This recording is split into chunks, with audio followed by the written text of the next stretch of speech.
نقصان اس ریاست کو ہوا ہے اس کا جو ڈیٹا ہے ایگزیکٹ ابھی تک آ نہیں پا رہا, باہر نہیں آ پا رہا, چونکہ وہاں پر انٹرنیٹ بند کر دیا, بلکہ جو ویڈیوز آ رہی ہیں وہاں کے لوگ بنکروں کے اندر بھاگ رہے ہیں اور لٹرلی ریٹس کی طرح, چوہوں کی طرح یہ وہاں سے بھاگتے ہوئے بنکروں میں جا رہے ہیں. ان بے شرموں کو آپ دیکھیں, یعنی عوام جو مرضی کہیں لیکن انہیں یہ اس درندے جیسے لوگوں کو منتخب کرتے ہیں جو اس بنکروں کے اندر جا رہے ہیں, یہ چھپ رہے ہیں, یہ بھاگ رہے ہیں, یہ زمین کے نیچے جا رہے ہیں. اور جو بنکرز انہوں نے بنائے ان کی ویڈیوز آ رہی ہیں, بنکروں کے اندر جا کر یہ کانپ رہے ہیں. میں دیکھ رہا تھا ایران کا ایک ملٹری آفیشل ہے, وہ اس کے اوپر بات چیت کر رہا اور اس کے ہاتھ ایسے تھر تھر کرتے ہوئے کانپ رہے ہیں. Iron Dome 3 tier 4 tier defence system تھا, اسے تباہ کر دیا ہے, اسے پاش کر دیا. اور پھر ایک اور خبر آ رہی ہے کہ ایران نے تقریباً یہ 80 سے زیادہ جو ایجنٹس ہیں یا خفیہ اداروں کے لوگ ہیں جو ود ان ایران کام کر رہے تھے اور ان کے اندر بہت بڑی تعداد میں ہندو تھے, انڈین نیشنل تھے, انہیں اریسٹ کر دیا ہے اور فوری طور پر انہیں ایگزیکیوٹ کرنے کا حکم جاری کر دیے ہیں کہ یعنی کہ ان کے چمڑیاں اتارو یا تتے تیل کے اندر انہیں ڈالو لیکن انہیں چھوڑنا نہیں ہے. This is what Iran is saying. اور آگے وہ ایران یہ کہہ رہا ہے کہ یہ بات اب یہاں پر ختم نہیں ہوگی.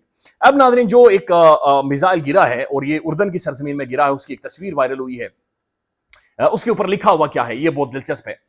ایرانی میزائل کا بوسٹر جس پر سورہ انفال کی آیت 17 لکھی ہوئی ہے, یہ شمالی اردن میں گر گیا ہے. اس کی تصویر وائرل ہوئی ہے. اب اس کے اوپر جو قرآنی آیات لکھی ہوئی ہے اور اس کا جو ترجمہ ہے میں آپ کے سامنے رکھتا ہوں. تم نے ان کافروں کو قتل نہیں کیا بلکہ اللہ نے انہیں قتل کر دیا ہے, اور جب آپ نے ان پر سنگریزی جب انہیں مارا تھا آپ نے تو وہ آپ نے نہیں مارا تھا بلکہ اللہ نے مارے تھی. یعنی جب سنگریزی ہوئی تھی تو یہ آپ نے نہیں کی تھی بلکہ اللہ پاک نے کی تھی. اور یہ کہ وہ اہل ایمان کو اپنی طرف سے اچھے انعامات سے نوازے, بے شک اللہ خوب سننے والا اور جاننے والا ہے. نو ڈاؤٹ اللہ تعالیٰ بہادروں کے ساتھ ہے, اللہ تعالیٰ ایرانیوں کے ساتھ ہے, ایرانی قوم کے ساتھ ہے, وہاں کے غیرت مند لوگوں کے ساتھ ہے. مسلم دنیا کو سیکھنا چاہیے. پیسے, روکڑے, یہ بدماشیاں, یہ چیزیں آپ کو مائل نہیں کر سکتی. آپ کی عزت, جرت, غیرت اس بات کا ثبوت ہوتی ہے کہ دنیا میں آپ کی سٹینڈنگ کیا ہے.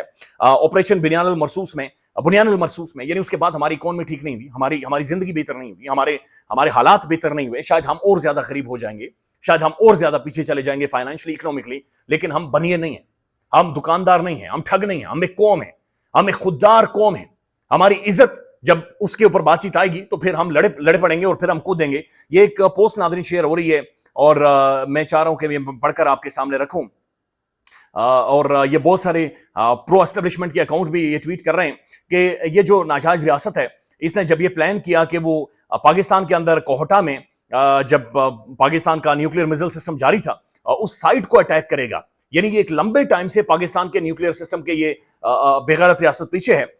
تو اس وقت ظاہر ہے جو اس کے طیارے ہیں انہیں پاکستان تک پہنچنے کے لیے بیچ میں ملک چاہیے تھا, اور وہ ملک تھا انڈیا, کہ انڈیا ان جیٹس کو, فائٹر جیٹس کو ریفیول کرنے کی اجازت دے, انڈیا میں لینڈ کرنے کی اجازت دے, اور پھر وہ کوہٹا کے اندر یہاں پر آ کر سٹرائک کریں. اور کوہٹا کے اندر یعنی وہی کام جو انہوں نے عراق کے اندر کیا تھا یا جو کچھ ایران کے اندر کر رہے ہیں وہی کچھ یہاں پر کر گزریں اور پھر یہاں سے واپس چلے جائیں.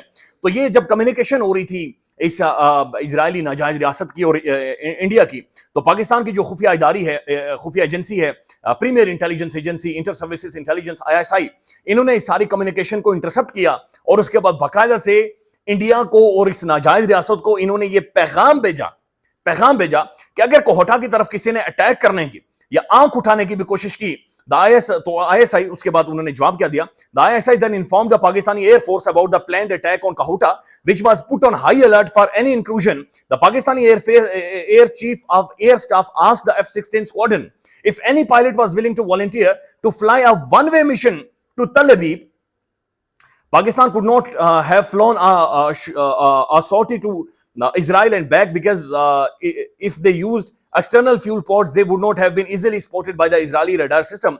Then the whole Pakistani, تو پھر ظاہر ہے پاکستان کا جو اسکواڈرن تھی یا پاکستان کی جو ایئر فورس کے پائلٹ تھے وہ صرف ون سائیڈڈلی یعنی صرف یہاں سے اس ناجائز ریاست کے اندر جا سکتے تھے, پھر وہاں سے واپس نہیں آنا تھا. تو یہ باقاعدہ سے کمیونیکیٹ کیا گیا کہ اگر پاکستان کے کوہٹا سائٹ کے اوپر اٹیک ہوتا ہے تو پاکستانی جو فائٹر جیٹس ہیں, پاکستانی جو جنگی طیارے ہیں, پاکستانی جو پائلٹس ہیں, یہ باقاعدہ سے ایٹمی مواد اپنے جہازوں کے ساتھ لے کر اس ناجائز ریاست میں جائیں گے اور یہ ون وے جائیں گے.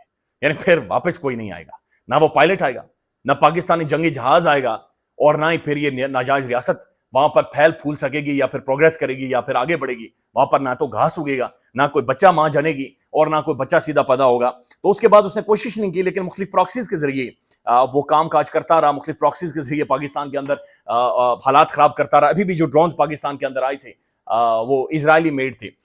سو یہ ایک بڑا دلچسپ قصہ ہے. لیکن بہرحال اس وقت اسرائیل بہت بڑی خبر بنا ہوا ہے. ناظرین یہاں پر ایک خبر لکھی جا رہی ہے اور وہاں پر مس انفارمیشن کے بارے میں بات چیت بھی کی جا رہی ہے. اور یہاں پر جو آج کا ایڈیٹوریل ہے ڈان نیوز کا, اس میں ڈونلڈ ٹرمپ کا ذکر کیا گیا ہے کہ یہ جو حرام خور ہے, اچھا یہ آ کر یہ کیمپین اس نے یہ کی تھی کہ میں جنگیں رکاؤں گا, میں جنگیں نہیں کرواؤں گا, لیکن اس کا تو لچڑ آدمی ہے. یہ اصل میں پہلے یہ کہتا رہا کہ میں نے اس ناجائز ریاست کو نہیں کہا کہ اٹیک کریں, ہم اس کے حامی نہیں ہیں, اور جب اٹیک ہو گیا تو یہ کہتا ایکسیلنٹ ایکسیلنٹ, آپ نے بہت اچھا کیا ہے. اب اگر ایران آنے والے ٹائم میں ایک نیوکلیئر سٹیٹ کا اعلان کر دیتا ہے, یا پھر آنے والے ٹائم میں امریکی بحری بیڑے جو عربین سی کے اندر موجود ہیں یا جو امریکن بیسز انہیں اٹیک کرتا ہے, یہ منہ کیا لگائے گا لچڑ. لیٹس سی, میرے خیال میں ہو بھی رہا ہے, پاکستان بھی ظاہر کر ہی رہا ہے, کچھ چیزیں بتائی نہیں جاتی, روس بھی کر رہا ہے, رشیا بھی کر رہا ہے, اور چین بھی کر رہا ہے, اور کسی کو یہ اندازہ نہیں ہے, چونکہ ناجائز ریاست یہ کہہ رہی ہے جنگ کافی عرصے تک چڑھے گی, لیکن ریالٹی یہ ہے کہ کتنے عرصے تک ایران اصل میں انہیں پھینٹا لگائے گا یہ کسی کو اندازہ نہیں ہے. مس کیلکولیشن ہوئی ہے ایران والے معاملے میں. مزید آپ کو اپڈیٹ کریں گے, خیال رکھیے گا, اللہ حافظ.